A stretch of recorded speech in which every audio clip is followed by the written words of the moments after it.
Kulinagram. Is it correct? I think so, Guru Maharaj.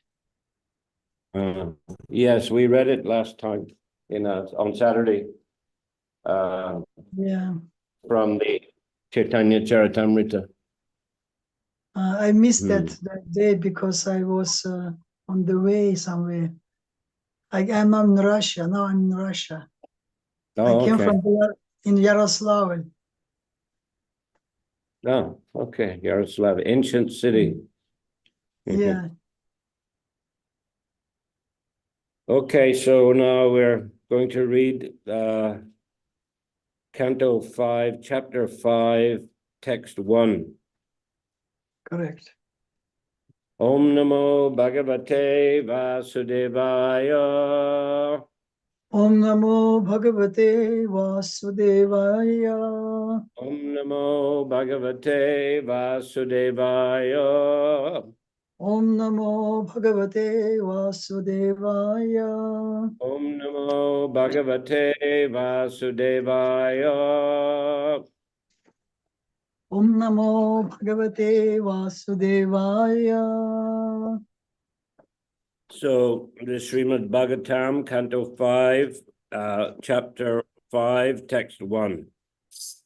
Шримад Бхагаватам 5.5 песня, глава 5, текст 1. Famous verse, this one. Известный стих. Да. Rishabha Uvacha Anayam Deho Deha Bhajam Riloke Kashtan Kaman Arhate Vrijbhujam Ye Tapo Divyang Putraka Yena Sadvang Shudyad Yasmad Brahmashokyang Tvanantam. Lord Rishabdev told his sons, my dear boys, of all the living entities who have accepted material bodies in this world, one who has been awarded this human form should not work hard day and night simply for sense gratification, which is available even for dogs and hogs that eat stool. One should engage in penance and austerity to attain the divine position of devotional service. By such activity, one's heart is purified, and when one attains this position, he attains eternal blissful life, which is transcendental to material happiness and which continues forever. Перевод стиха. Обращаясь к своим сыновьям, Господь Ришабхадева сказал: «Дети мои, все живые существа в этом мире получают материальное тело. Однако тем из них, кому посчастливилось родиться человеком, не подобает день и ночь трудиться ради чувственных удовольствий, доступных даже пожирателям испражнений, собакам и свиньям. Человек должен предаваться аскезе, чтобы вступить на божественную стезю преданного служения. Благодаря аскезе сердце его очистится, и он обретет вечную жизнь, исполненную неприходящего духовного блаженства, которое неизмеримо выше любого материального счастья». Purport: in this verse, Lord Rishabdev tells his sons about the importance of human life. Комментарий. В этом стихе Господь Ришабхадев говорит своим сыновьям о важности человеческой жизни. The word deha bhak refers to anyone who accepts a material body, but the living entity who is awarded the human form must act differently from the animals. Слово «деха-бхак» обозначает любое живое существо, воплотившееся в материальном теле. Из всех воплощенных существ, те, кому выпала удача родиться в теле человека, не должны вести себя подобно животным. Animals like dogs and hogs enjoy sense gratification by eating stool. Животные вроде собак и свиней наслаждаются жизнью, поедая испражнения. Well, hogs eat stool. Do dogs eat stool? Yes, Guru Maharaj, dogs also they eating stool. It's stool. Is it? Well, Yeah, I saw many times. Yeah.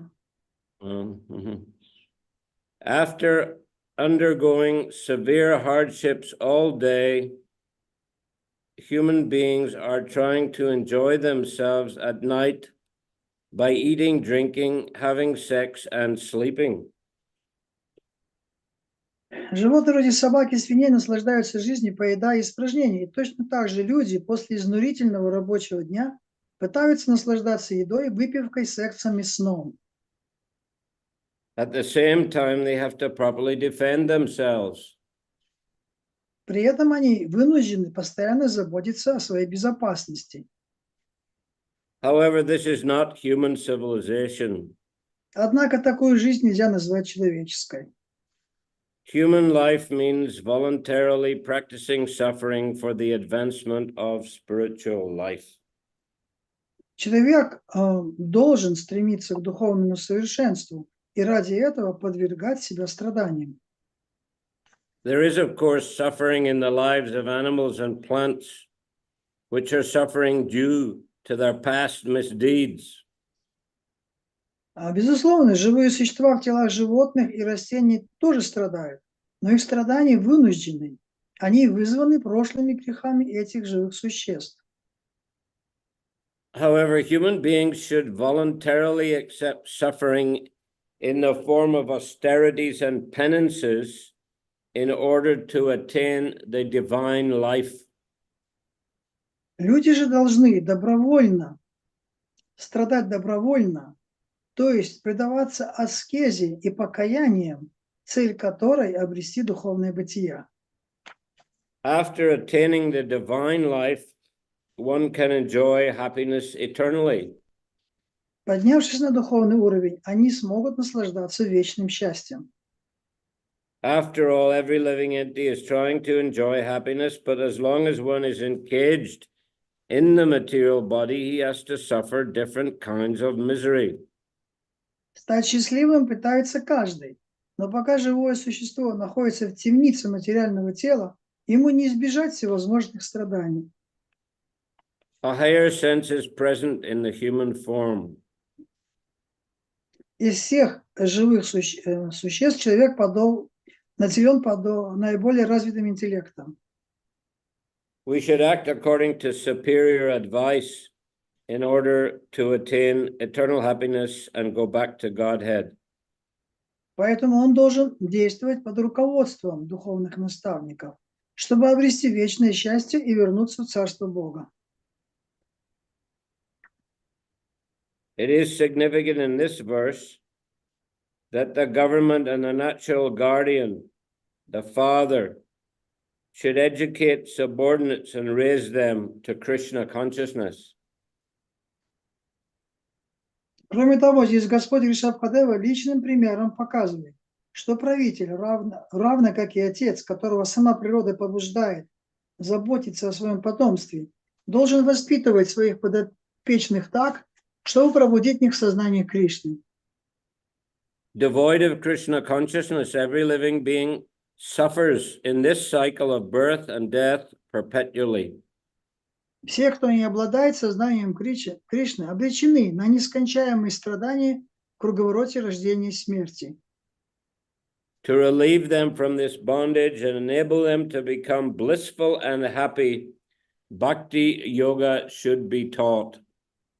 Чтобы вызволить живые существа из этого рабства и помочь им стать по-настоящему счастливыми, необходимо обучить их методу бхакти-йоги. A foolish civilization neglects to teach people how to rise to the platform of bhakti yoga.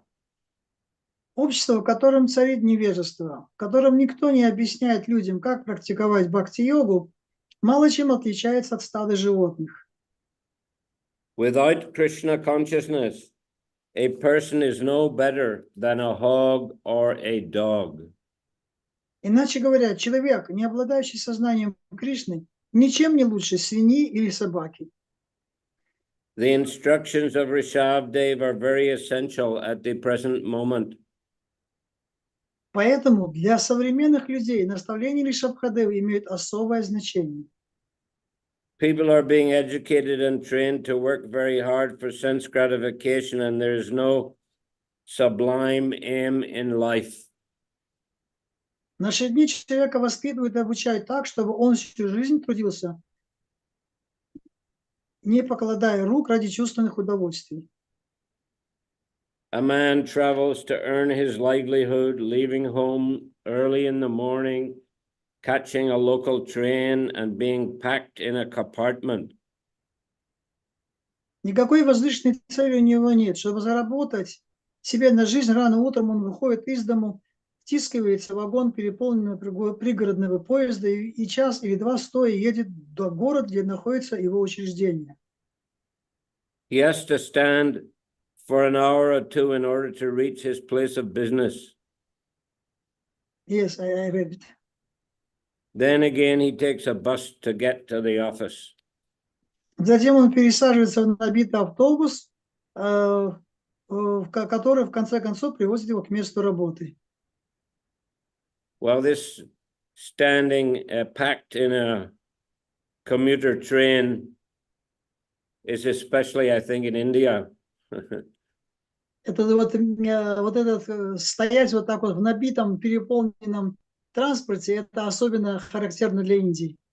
Well, I remember when I was in Bombay, Prabhupada asked me to manage the temple there in Juhu, to be the vice president. Когда я помню, был в Бомбее, Прабхупада попросил меня занять положение президента в Джуху, в храме Джуху. Вице-президента. And a lot of the service entailed going into the city on a train. И один из моих видов служения было ехать из Джуху в город в поезде. In order to meet, lawyer or municipal officer. Чтобы встретить там какого-нибудь адвоката или чиновника муниципального. Accountant. Или там этого кассира. So, it took about 45 minutes to get into the city. There was no question of getting a seat. If one could get into the train, that was already fortunate. То есть не было вообще никакой речи о том, чтобы сесть. Если можно было как-то двигаться в поезде, это считалось уже хорошо. And, very hot, people are sweating, and also pickpocket may try to take something. И очень жарко было, люди потели и с большими такими пакетами, чтобы что-то взять с собой. Pickpocket, I said. Pickpocket is a thief trying to get something from your pocket. Okay. То есть там были даже карманники, которые ходили и пытались очистить карманы. Is that how you say it in Russian? Чистит карманы? Карманники, yeah. Who is the thief? Who is this? Take something from pocket. Yeah, that's a Russian. They say cleaning your pockets. Yeah, это очистители, те, которые очищают карманы. Yes, empty your pockets, right? So опустошали карманы. Then we would have to, visit these different offices, and they would say, well, sit down and wait for a while. И затем надо было обходить офисы, и когда ты приходил в офис, они говорили, присядьте, отдохните немножко, подождите. Take some water. Примите немножко воды. And then after some time you could meet the officer, and he would say, oh, the work is not finished, come back next week, like that. И когда приходилось встречаться с этими чиновниками, они говорили, работа не закончена, приходите на следующей неделе. and then we go back in the same packed up train. И затем приходилось возвращаться назад в таком же набитом поезде. But of course, it was, I guess you could say, a voluntary suffering for a spiritual purpose. Но мы можем сказать, что это и есть тот случай, когда мы говорим о добровольном страданиях ради духовной цели. Kind of, you know, ascetic way of life, going you know, regularly into the city and running around and coming back like that. I mean, often no result. Often there was no result. Occasionally some small result. Такой аскетический образ жизни, ехать в поезде туда и назад, и при этом с таким учетом, что иногда никакого результата при этом и не было. But the good fortune, when we got back to the temple, there was evening arati.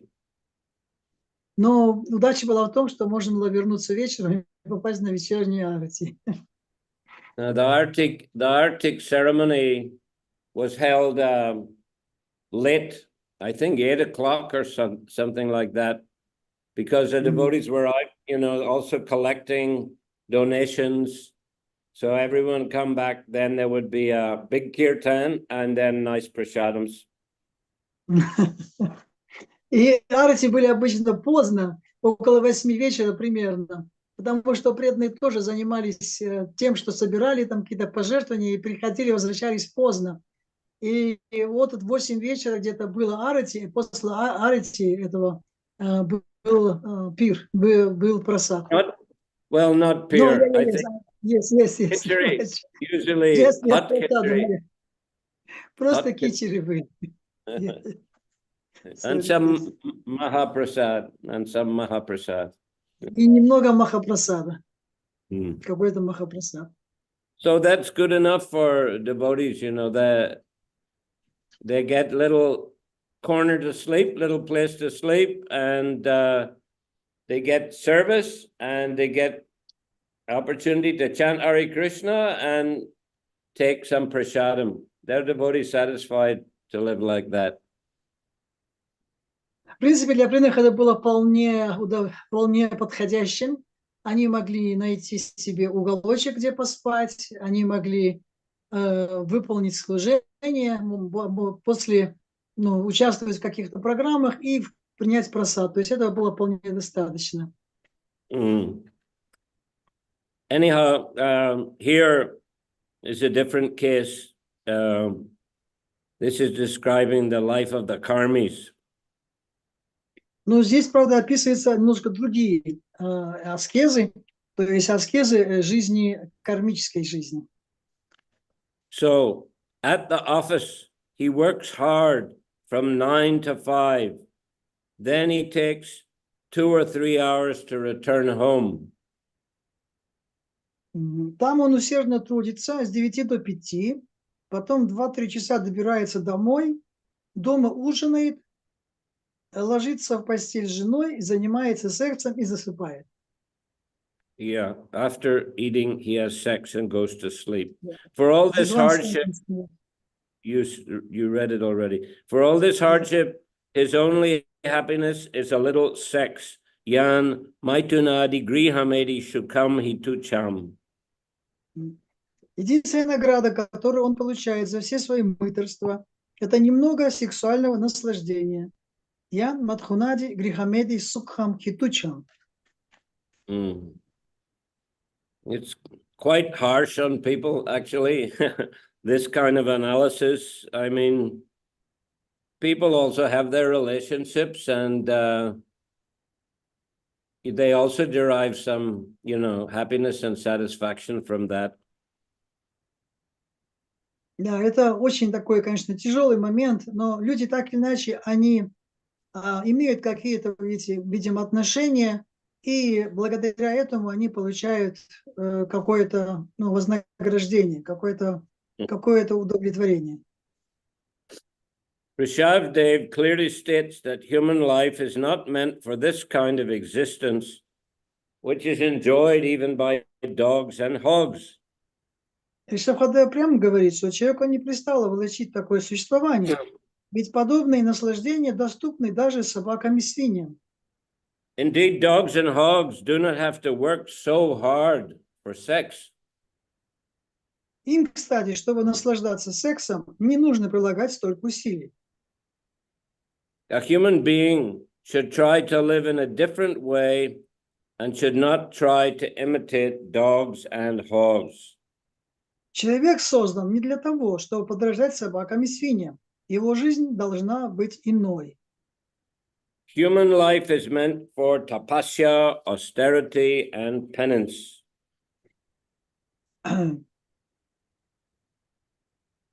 Как следует жить человеку, объясняется в этом стихе. Человеческая жизнь предназначена для тапаси и аскезы. By tapasya, one can get out of the material clutches. С помощью тапаси можно вырваться из оков материальной природы. When one is situated in Krishna consciousness, devotional service, his happiness is guaranteed eternally. Но тот, кто занимается преданным служением в сознании Кришны, непременно обретет вечное счастье. By taking to bhakti yoga devotional service, one's existence is purified. Когда человек встает на путь преданного служения бхакти-йоги, его жизнь очищается. The living entity is seeking happiness life after life, but he can make a solution to all his problems simply by practicing bhakti yoga. Пытаясь найти счастье, живые существа снова и снова рождаются в этом мире. Однако, чтобы решить все свои проблемы, им достаточно начать заниматься бхакти-йогой. Then he immediately becomes eligible to return home back to Godhead. Тогда они очень быстро получают право вернуться домой к Богу. As confirmed in Bhagavad Gita 4.9, Janma Karma Chame Divyam Evam Yo Veti Tatvataha Tyaktva Dehang Punar Janma Naitimam Iti Surjana. One who knows the transcendental nature of my appearance and activities does not, upon leaving the body, take his birth again in this material world, but attains my eternal abode, O Arjuna. В Бхагавад-гите 4.9 утверждается: «Джанма карма чаме дивьям евам вети татватаа, тяктва дехам пунар джанма майти мамети сорджана». Тот, кто постиг трансцендентную природу моего явления, деяний, покинув тело, никогда больше не родится в материальном мире, но вернется в мою вечную обитель, о Арджуна. So, of course, a very important aspect of bhakti yoga is hearing, shravanam. Безусловно, самым важным, очень важным аспектом бхакти-йоги является шраванам, слушанием. Therefore, Prabhupada, he worked so hard late in the night, very early in the morning to translate all these books and write these wonderful purports. Поэтому Прабхупада вставал очень-очень рано для того, чтобы писать книги и переводить книги и давать свои комментарии к этим стихам. To give us the books so that we can have regular classes, as in all the temples, Bhagavatam classes, Gita classes, and other classes on scripture. Писать книги, давать нам эти книги, чтобы у нас были регулярные классы, Бхагаватам класс, и Бхагавад-гита и так далее, разные классы, где основаны на чтении книг. As far as tapasya is concerned, there's a very nice exchange in the second canto between the Lord and Lord Brahma. Что касается тапаси, то во второй песне Шримад Бхагаватам описывается взаимообмен между Господом Брамой и Господом Кришной. I think it's Vishnu actually in that Да, particular Вишну. Это section, был Вишну, Господь. Narayan. Because, well, he reveals, you know, he expresses the Lord expresses his satisfaction that Brahma has performed penance and austerities. Вначале Господь выразил свое удовлетворение теми аскезами и покаяниями, которые Господь Брахма наложил на себя. As we know, when Brahma first appeared as Swayambhu or self-born on top of the navel, on top of the lotus which grew from the navel of Garbhodakshai Vishnu. Как мы знаем, Господь Брахма появился вначале на цветке лотоса, на верхушке цветка этого лотоса, который вырос из пупка Гарбhodakashai Вишну. And there was only darkness and silence around him. So he didn't know what was the source of his existence. И вначале не было никаких звуков, и все было погружено во тьму. И он не знал, какова цель его появления. Or the source. Да, какой источник, откуда он появился. Yes. So he actually climbed down the stem of the lotus, but he couldn't find anything, so he returned again to the top of the lotus flower. И он спустился по стеблю лотоса вниз, но так и не обнаружил источник, откуда это все растет, выходит, откуда он появился. И тогда он снова поднялся по стеблю на верхушку лотоса. Then he heard the two syllables ta-pa, which was spoken by the Lord. И затем он услышал два слога та-па, которые произнес Господь. That means austerity. The Lord's first instruction to him was to perform austerity. И это тап означало аскеза. Это первое наставление, которое дал Господь ему. So then he meditated on top of the lotus. I think it was for 1,000 years of the demigods. Perhaps anybody else knows the exact figure, but to my memory it was. Затем он, I think it was 10,000 or maybe 1,000. Просто интернет есть, а там может не быть. I'm sorry very much, you have to move some to another place. This Tulsi room here. Jai, Tulsi Maharani ki jai. Tulsi Maharani ki jai. So many Tulsi here. Затем Господь Брахма начал предаваться аскезе на протяжении 1000 лет, говорит Гуру Махарадж, насколько я помню, может быть, кто-то может поправить. Anyhow, a long time.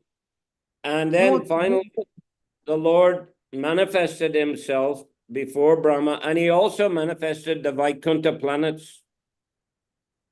И затем, в общем, очень долго он предавался аскезе, и затем Господь проявился, и Господь Брахма увидел планеты Вайкунхи. Then Lord Vishnu, Lord Narayan spoke to him, and he said, I'm very pleased with the penances that you have performed. И затем Господь заговорил, он сказал, что я очень доволен твоими аскезами, которые ты совершил. Penance, he said, penance and I are non-different. Он сказал, что вот эти покаяния, эти аскезы не отличны от меня. So we know, for example, holy name Hare Krishna mantra is non-different from Krishna, or the Shrimad Bhagavatam is a literary incarnation of Krishna. It's non-different from Krishna. Мы знаем, например, что святые имена Господа, они не отличны от самого Господа. Также Шримад Бхагаватам тоже не отличен от Господа. So the deities are non-different from Krishna. Божества не отличны от Господа. So this important that he's saying in a penance is also non-different. The Lord И is saying. здесь интересно, что Господь также говорит, что аскеза также не отлична от меня. So penance and austerity, as described in this purport here, also are an essential ingredient of spiritual life. Вот такие аскезы и покаяние являются сутью духовной жизни.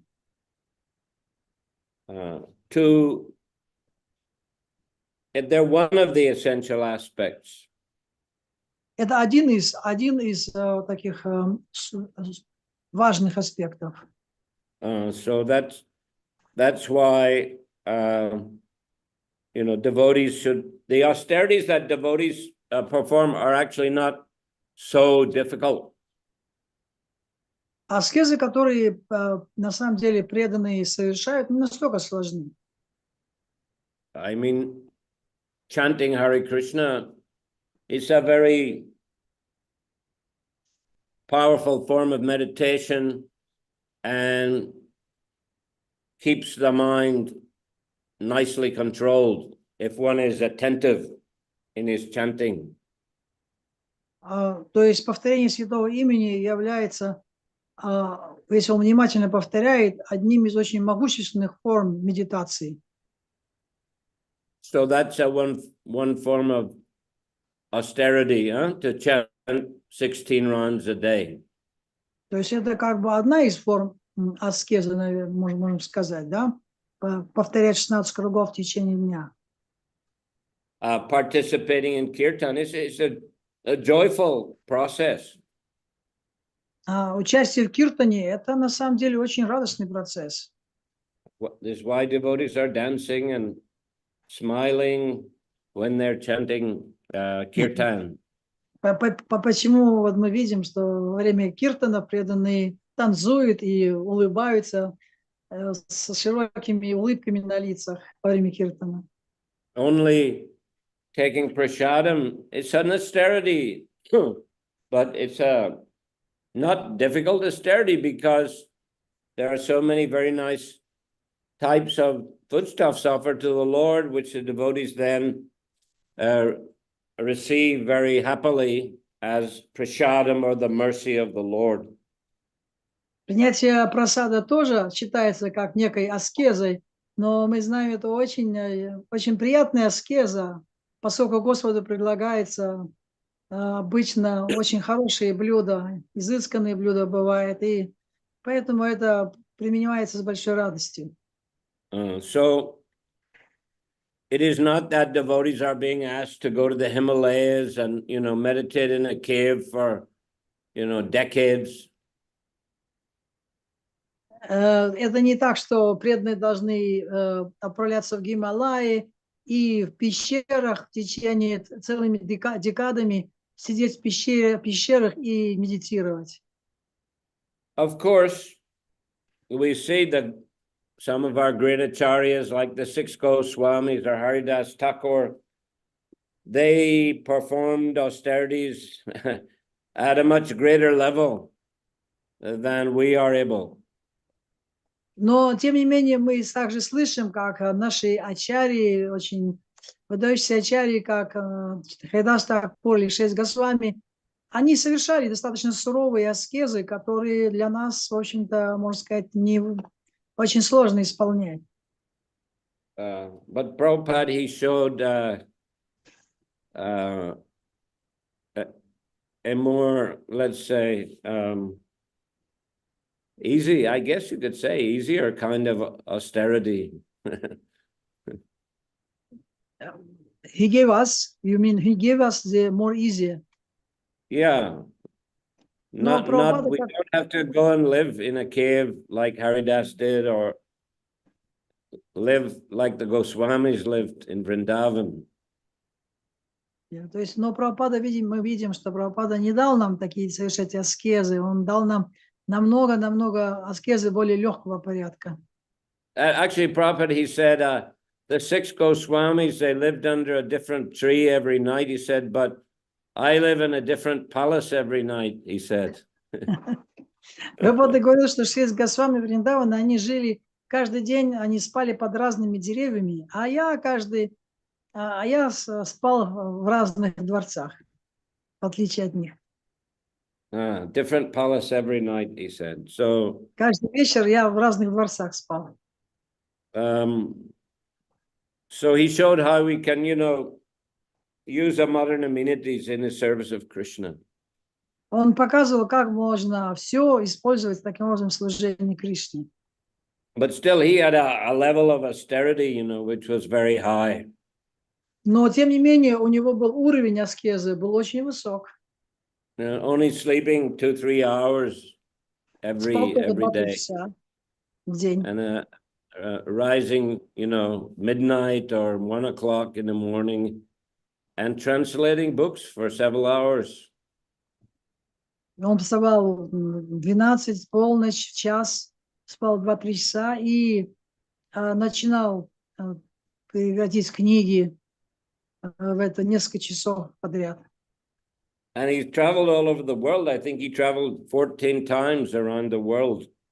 И он путешествовал по всему миру, и я думаю, что около 14 раз он обошел вокруг Земли. And, when we go long distance flight, we may next day have to rest. But Prabhupada, he would immediately continue with his regular schedule. Если мы после долгого полета куда-то прилетаем, обычно нам нужен отдых, но Прабхупада даже после долгих полетов он никогда его обычное расписание не сбивалось от этого. So his level of austerity was definitely very high, even though he was, using modern amenities, living in a opulent surroundings. Его уровень аскезы был очень высок, несмотря на то, что он пользовался современными условиями и жил в богатых условиях. Once Prabhupada arrived in Australia, and the devotees met him in a Rolls Royce. So then the newspapers were criticizing. Однажды Шрила Прабхупада прилетел в Австралию, и там преданные встретили его на Роллс-Ройсе. И газеты стали писать в критическом тоне по этому поводу. Swami comes rolling in. This is a kind of slang to rolls around somebody, he's very wealthy. He's rolling around in his Rolls Royce car. То есть, похоже, это какой-то не богатая личность какая-то, который роллинг, то есть он как бы ездит на такой богатой роскошной машине. Called Rolls Royce. The car is called Rolls Royce. То есть вот это название машины, это так и называю Rolls-Royce. То есть он как бы вот. So Prabhupada's comment was, what is this Rolls Royce? It's just a tin box, he said. A metal box. It should be studded in jewels or diamonds in order to meet the representative of Krishna. И Прабхупада говорит, что это за такая машина роскошная, сделанная из металлическая банка какая-то. Возить надо представителя Бога на драгоценной машине, сделанной из бриллиантов. Тогда это будет достойно. So, he didn't want glorification or opulent arrangements or big cars for his own enjoyment. He simply wanted to use those things for attracting attention so as to preach Krishna consciousness. Ему лично для себя ничего не было нужно, никаких там особых удобств. Если он даже так говорил, и он имел в виду, чтобы таким образом, ну как бы, он мог проповедовать, он хотел эти условия, чтобы проповедь была успешной. But himself actually liked to live very simply. When he was in Bhubaneswar, Prabhupada just lived in a mud cottage and took his bath outside, from the pump with bucket. Но сам он жил очень простой жизнью. Когда он жил в Бхуванешваре, то он жил в глинобитной хижине и принимал омовение из такой помпы, которая качалась, и он прямо на улице принимал омовение. But for preaching, he constructed opulent buildings and temples. Ну, ради проповеди он построил очень богатые здания и храмы. Once he was walking in Mayapur, and he said, Lord Chaitanya, he could sit under a tree and preach and people would come and listen. He said, but if I sit under a tree and preach, he said, no one will listen. Therefore, we have to build these opulent temples. И однажды он сказал, что Господь Чайтанья в Майяпуре, Господь Чайтанья, он мог сидеть под деревом и проповедовать, и его слушали, приходило очень много людей. Но если я сяду так под дерево, то кто придет и меня будет слушать? Поэтому он строил очень богатые таким образом храмы для того, чтобы люди действительно приходили. And we see those temples, especially in India, that Prabhupada built. Every day, hundreds and thousands of people are coming. И мы видим, что в эти храмы действительно каждый день приходят сотни тысяч людей. And devotees are distributing books and making them life members and engaging them in kirtan and giving them prasadam. So it's very powerful preaching. И преданные, они там проповедуют, киртаны, лайф-мемберы, то есть просадом угощают, и это идет очень такая могущественная проповедь. But internally, the opulence is for attracting people to Krishna, but internally, the devotees should live simply. Но внешне это так выглядит, как роскошное что-то, но на самом деле преданные внутренне, они живут очень простой жизнью. So it's a austerity so that one can concentrate on spiritual activities. Это аскеза для того, чтобы человек преданный мог сосредоточиться на своей духовной деятельности. Okay, so any comment or question today? Комментарии, вопросы сегодня какие будут?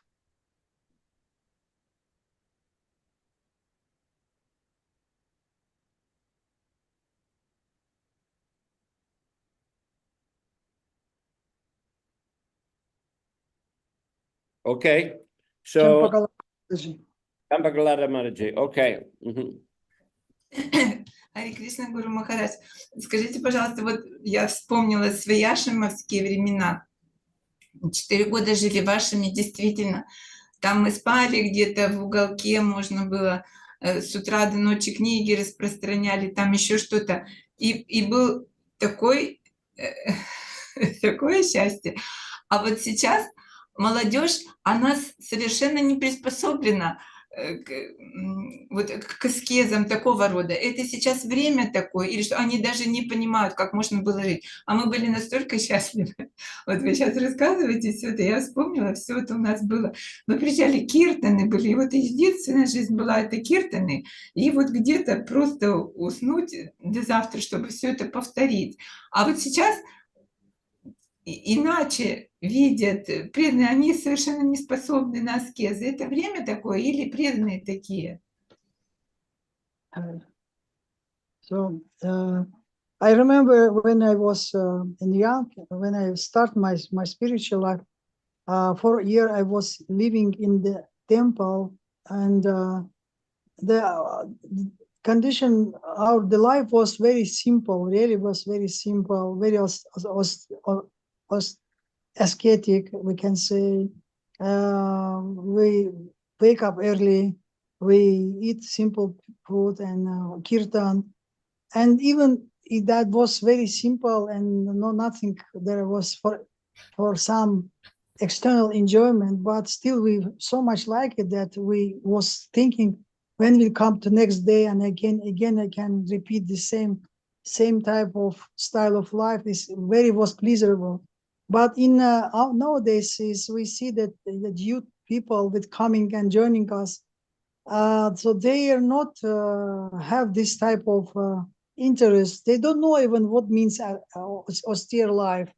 They don't understand even. They can't appreciate it in the same way.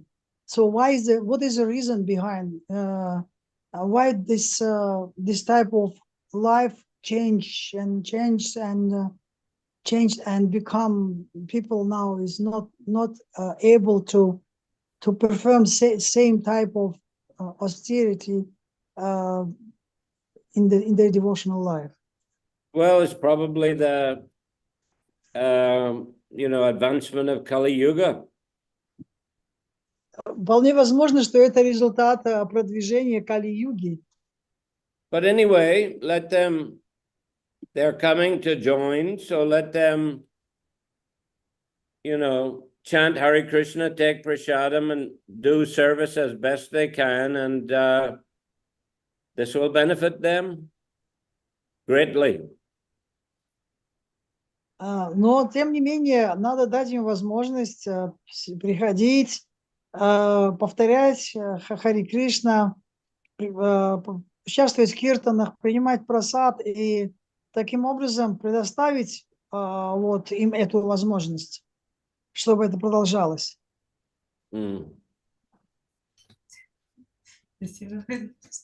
Возможно, что это результат Кали-юги. Я не Кали-югу сказал, Гуру Махарадж. For this short time, is Kali-yuga is already.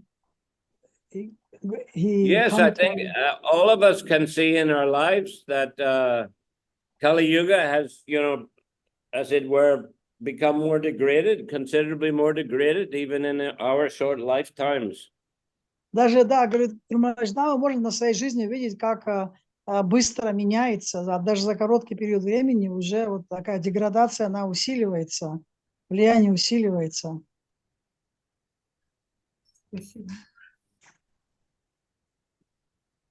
Anyway, keep on chanting and keep on preaching, and this will benefit you and it will benefit others as well. Так или иначе, надо продолжать выполнять вот эти все несложные методы преданного служения, и это принесет благо всем, это принесет не обязательно принесет благо. Okay, thank you. I'll finish here. Спасибо, я на этом закончу, если нет вопросов. Grantaraj Shrimad Bhagavatam ki jai. Jai. Srila Prabhupada ki jai. Jai. Jai. Jai. Jai. New Gokula ki jai. Hare How are you, Kaliya Krishna? Okay, Guys, very Krishna's mercy, Guru Dev's mercy.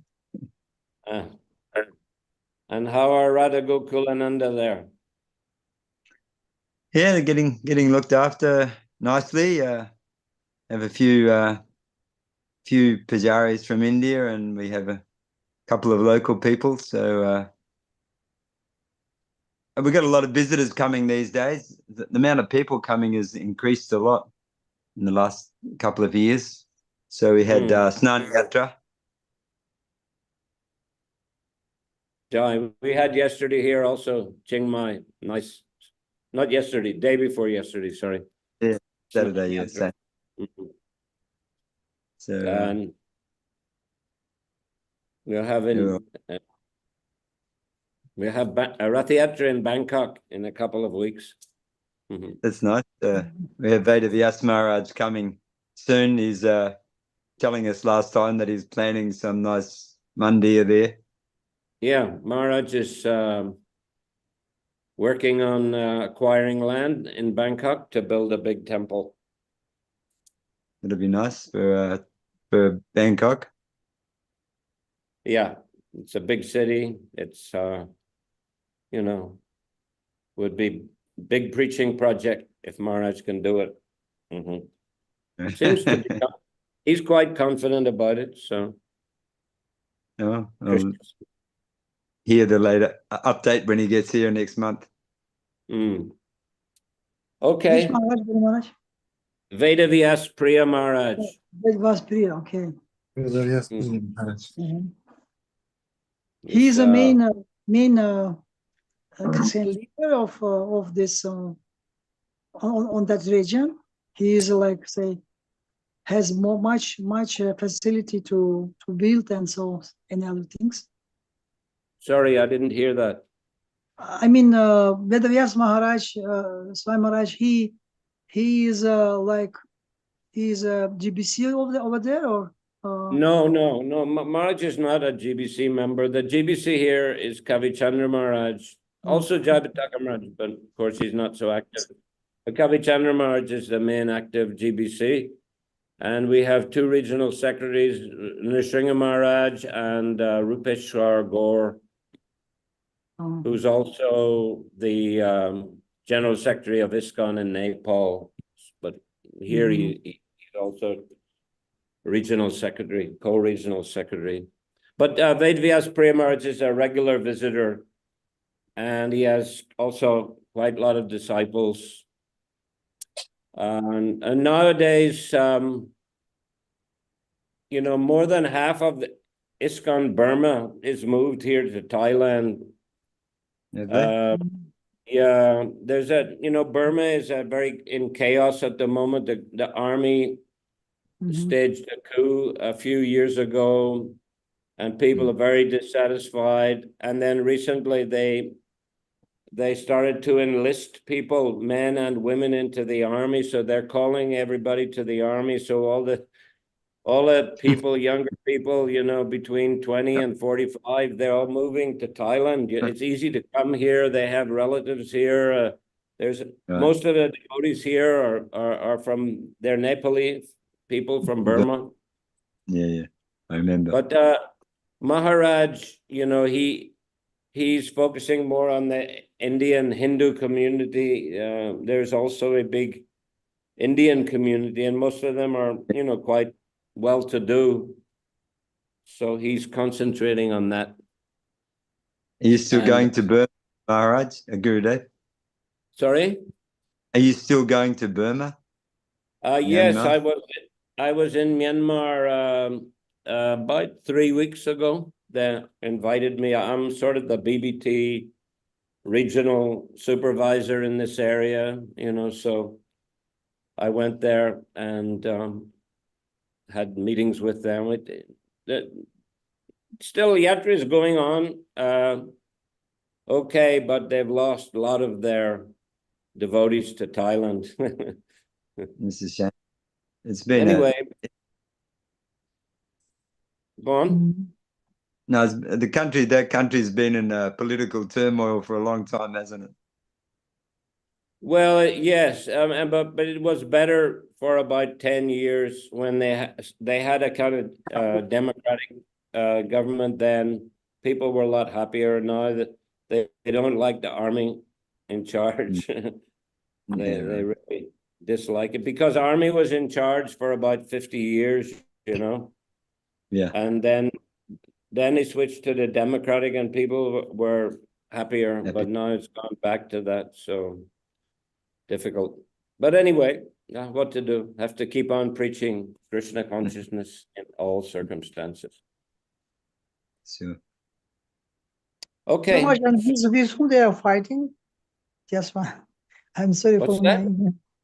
with whom they are fighting. What is the war is going? Why they are taking these people for what? For what? Yes, because it's civil war, because there are many.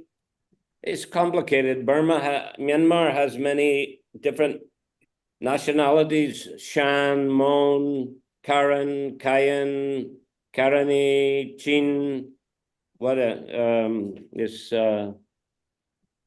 Kachin. So many different, it's like different states, and they want independence, or at least they want autonomy. So, you know, they have their own armies. So they're all fighting against the government. You know, the government is struggling to maintain control. These rebel armies have captured a lot of the country already. So government is trying to fight back. So that's why it's enlisting people to the army, and then people that don't want to go, they're just going to Thailand instead. Anyway, that's a situation. Civil war, you can say civil war. Thank you very much.